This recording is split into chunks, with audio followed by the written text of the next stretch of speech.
Se você abriu o Home Broker e viu que tem várias ações no vermelho e você não sabe o que fazer com elas, se compra mais ou se livra delas, vende elas agora, então esse vídeo aqui ele é feito para você. Porque embora a bolsa esteja num patamar bem elevado, tem várias ações que vêm caindo aí no acumulado do último ano ou dos últimos 12 meses. E eu percebi, falando aqui com vários clientes de Wealth do Clube do Valor, que tem muito investidor preocupado, com o ciclo de alta da taxa Selic, muito investidor pensando que agora é hora de vender ações, inclusive as em queda, ou em especial as em queda, para comprar renda fixa. E antes de fazer qualquer coisa, eu quero te explicar aqui o que eu estou fazendo e por quê. Eu não sou o senhor da verdade, mas talvez ouvir a minha opinião, explicando como eu tomo as decisões e por quê, te ajude a ter mais clareza para que você tome boas decisões para sua vida. Então, nos próximos minutos, eu vou te explicar por que as ações caem, o que eu não faria de jeito nenhum se fosse você e o que eu faria se fosse você, em outras palavras, o que eu estou fazendo. Tenho certeza que isso vai te ajudar a tomar boas decisões de investimento.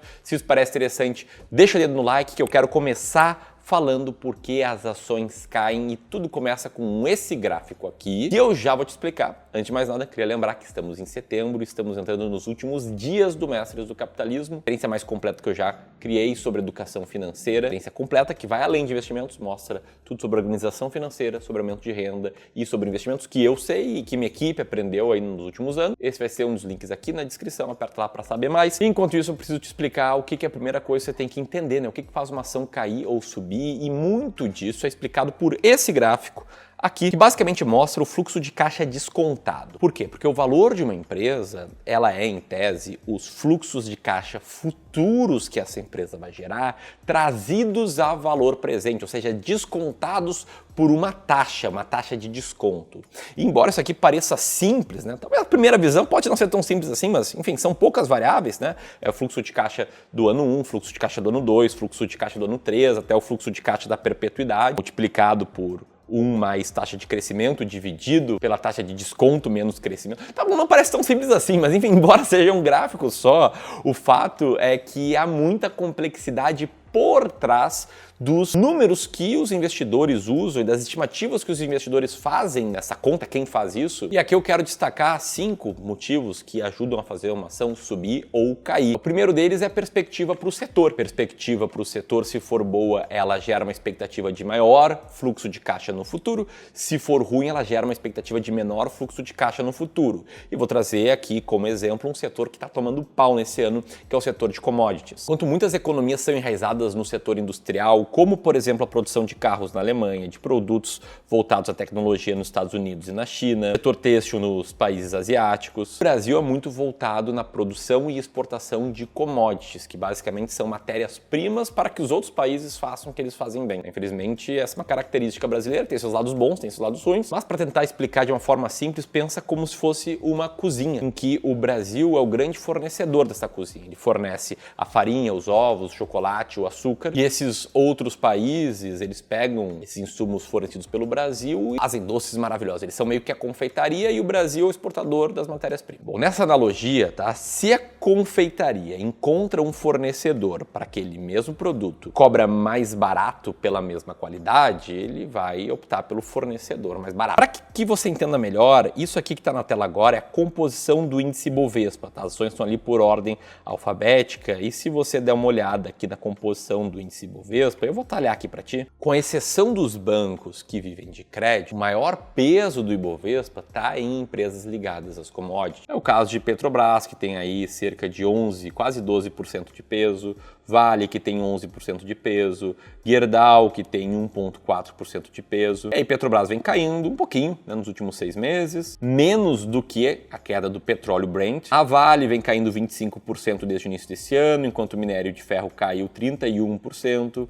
A Gerdau, que produz aço, viu as suas ações caírem 11% no período, enquanto o aço caiu 22%. E aqui entra uma característica multifatorial, porque o que faz as commodities caírem é uma série de outros motivos. O petróleo está caindo porque a demanda global também cai. O minério de ferro está caindo por conta de baixa demanda e também porque os estoques do minério estão muito altos, em especial na China.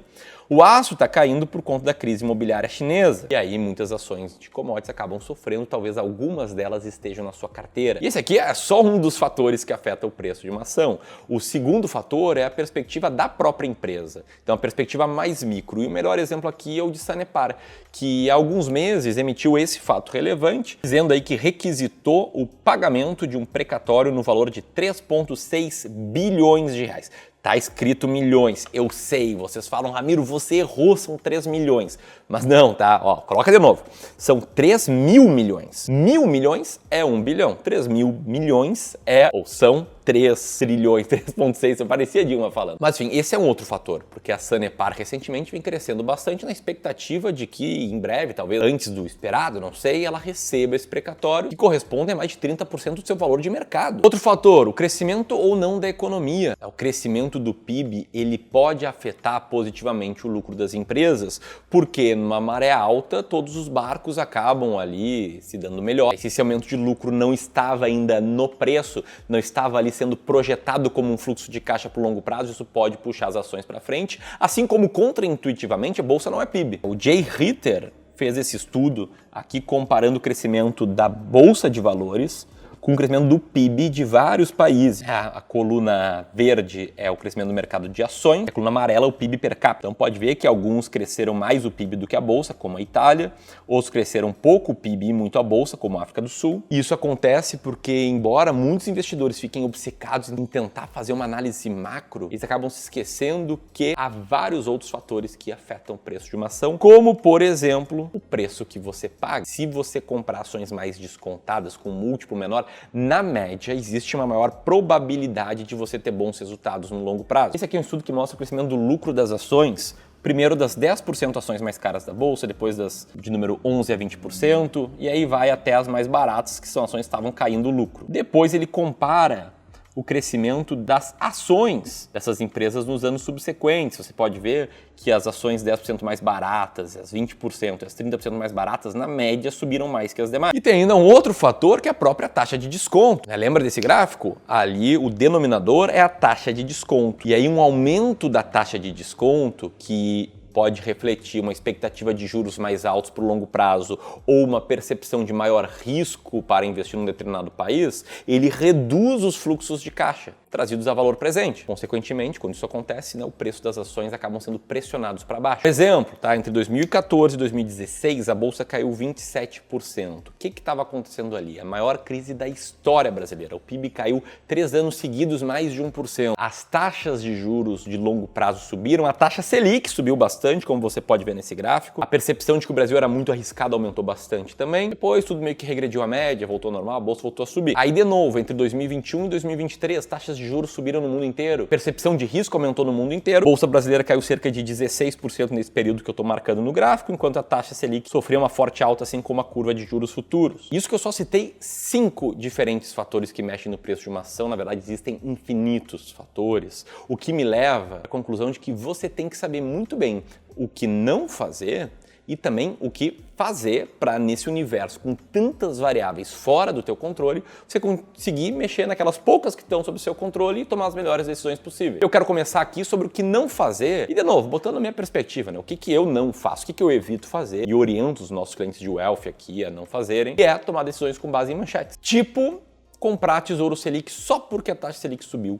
é o que muitos fazem. Ou comprar uma ação só porque você recebeu uma diquinha, que você nem sabe explicar por que você tem essa ação em carteira. E no clube, toda semana a gente abre algumas vagas, às vezes 5, às vezes 10, de sessões de consultoria financeira gratuita, que é uma forma de estar próximo de vocês, de agregar valor e também, sendo muito transparente, de vender o nosso serviço de wealth. Da mesma forma com que os médicos vendem seus serviços, A primeira consulta é gratuita para fazer um diagnóstico, depois que fez o diagnóstico, se quiser seguir o tratamento, aí a partir daí pago, inclusive, problema no punho aqui de jogar tênis. A primeira consulta foi gratuita, agora estou aí num tratamento em especial com fisioterapia. Mas, ponto, é assim que funcionam as nossas sessões de consultoria gratuita. Muitas pessoas que chegam nelas não sabem o que fazer, só compram ações porque seguem dicas, não sabem se é hora de sair da bolsa, entrar na renda fixa. Eu vou te explicar aqui nesse vídeo o que a gente faz, mas se você quiser agendar uma consultoria conosco, Estamos com vaga aberta para a semana. Esse aqui é um dos links da descrição, beleza? Mas vamos lá, o que eu não faço, o que eu não oriento meus clientes a fazer? Primeira coisa, não oriento eles a mudar a composição da carteira. Aqui no clube, a minha filosofia de investimentos, que a gente aplica nos nossos clientes, que eu ensino no Mestre, é uma filosofia baseada na estratégia de alocação de ativos.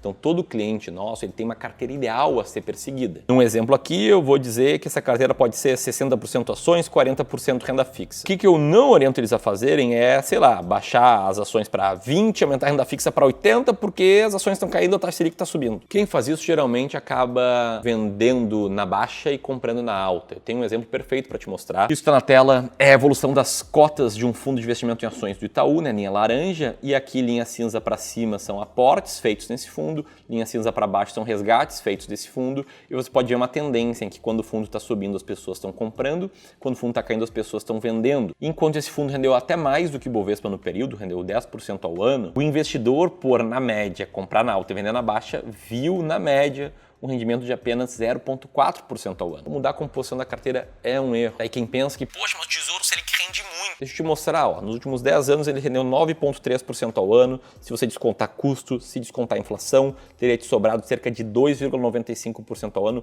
Não é um excelente investimento. Ele é indicado para ser parte pequena da tua carteira de longo prazo, ou se você é um investidor muito conservador, aí sim, tudo bem. A melhor carteira é aquela que você consegue manter bem alinhado. Bom, a primeira coisa aqui que a gente não orienta os nossos clientes a fazer, que eu não faço. Segunda coisa, manter uma ação em carteira só porque ela caiu. Com aquela lógica, né? Eu comprei IRB, caiu 80%, agora eu só volto quando ela voltar para o preço que eu paguei. Isso aqui é um viés comportamental chamado de ancoragem, que você está ancorando uma decisão de investimentos num fator aleatório. E sim, pode não parecer aleatório. Pô, vou esperar ela voltar para o preço que ela estava quando eu comprei, mas é aleatório, porque os fundamentos podem ter mudado. Muitos investidores aqui cometem esse erro, né? Os caras compram ali 20 ações, diversificam direitinho, e aí, sei lá, 10 ações caem, 10 sobem. O que eles fazem? Eles vendem aquelas que subiram um pouco, realizam um lucro rápido e mantêm aquelas que estão caindo, independentemente de fundamentos, às vezes comprando ainda mais. Isso é até outro viés, tem o nome de efeito de exposição. Isso é uma coisa para não fazer. E a terceira coisa é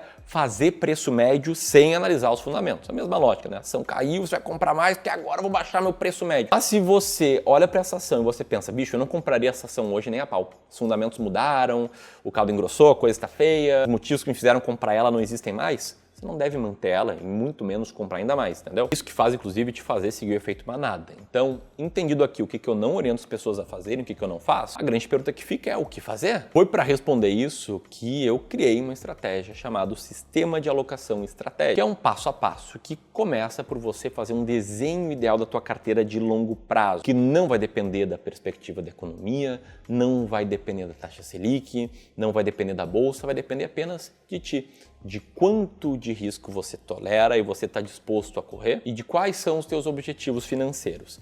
Depois disso, depois de desenhada a sua carteira, a minha, por exemplo, de longo prazo, tá? Que fique claro, é 100% renda variável, né? Um terço ações brasileiras, um terço ações norte-americanas, um terço fundos imobiliários. Tem que escolher estratégias para selecionar esses ativos. Esse não é o motivo desse vídeo, mas se tem uma coisa que eu levanto a bandeira é que você tem que ter estratégia. Você tem que olhar para cada ação da sua carteira e saber explicar por que ela está lá. Ter um racional claro que te tenha feito comprar essa ação. Exemplo, poxa, eu tenho ações da Petrobras porque ela está muito descontada. O lucro operacional dela está muito alto em relação ao preço que eu pago por ela. Por isso que eu tenho ações da Petrobras. Não é porque eu acredito no governo, porque eu acredito no setor de petróleo, não é nada disso, é porque ela está muito descontada. E na média, ações baratas tendem a vencer ações caras. E a partir daí, você vai fazendo o que é chamado de rebalanceamento. Então, um exemplo, você montou essa carteira aqui que está na tela, tá? 60 renda variável, 40 renda fixa. E aí, renda fixa atrelada da inflação sobe, ações brasileiras caem, entra o rebalanceamento. O que você faz? Vende uma pequena parte daquilo que está com peso maior do que o alvo, para comprar um pouco daquilo que está com peso menor do que o alvo. Assim você vai estar trazendo a sua carteira de volta à composição ideal dela, que é baseada nos riscos que você está disposto a correr. E mais, vai estar se forçando a vender um pouco na alta e a comprar um pouco na baixa. Para investir é simples desse jeito. É simples demais. Não é nem um pouco fácil. A maioria das vezes a gente tem que errar para ir aprendendo. Eu aprendi muito cometendo vários erros. Mas é isso, ter uma estratégia clara, seguir essa estratégia, ter um desenho ideal de carteira e seguir esse desenho ideal. Então, por exemplo, se uma ação ali caiu, vou dar um exemplo aleatório, tá? Vale caiu. E aí daqui a pouco no rebalanceamento o Vale não está mais barato pelos motivos que eu comprei essa ação. Poxa, o lucro dela caiu muito mais do que a cotação, agora ela não está tão descontada assim. Eu vou vender Vale com prejuízo. Ah, Ramiro, que horror. Não, horror, metade das ações vão cair mesmo. Assim como venderia Vale com prejuízo nesse cenário, se Petrobras fica cara agora, vender com lucro de quase 400% de compra Petrobras desde 2021. Então, uma alta, muitas vezes, mais do que compensa várias quedas. Para isso, você tem que ter uma estratégia de alocação de ativos, uma estratégia clara de seleção de ações, para saber exatamente o que é uma ação com fundamento para ti, e a partir daí de 3 em 3 meses olhar para tua carteira e ajustar ela. Se uma ação não tem mais fundamento, tu vende, independentemente de estar com lucro, de estar com prejuízo. Se outra passou a ter, você compra, independentemente dela estar subindo, dela estar caindo, e por aí vai. Se você quiser a nossa ajuda para dar uma olhada na tua carteira, caso você tenha mais de 300, 500 mil, 1 milhão, 10 milhões ou mais, clique num dos links da descrição para solicitar uma sessão de análise de carteira gratuita, aquela amostra grátis que eu comentei agora há pouco. Agora, se você ainda não passou dos 300 mil investidos, possivelmente, o principal a ser feito é melhorar a tua organização financeira e aumentar a sua renda, além de aprender a investir bem por conta própria. Nesse caso, estamos com vagas abertas para o Mestres do Capitalismo. Vou deixar o link para você entrar no Mestres aqui. Assim como aqui, eu vou deixar o link para um outro vídeo no YouTube. Um grande abraço e até mais.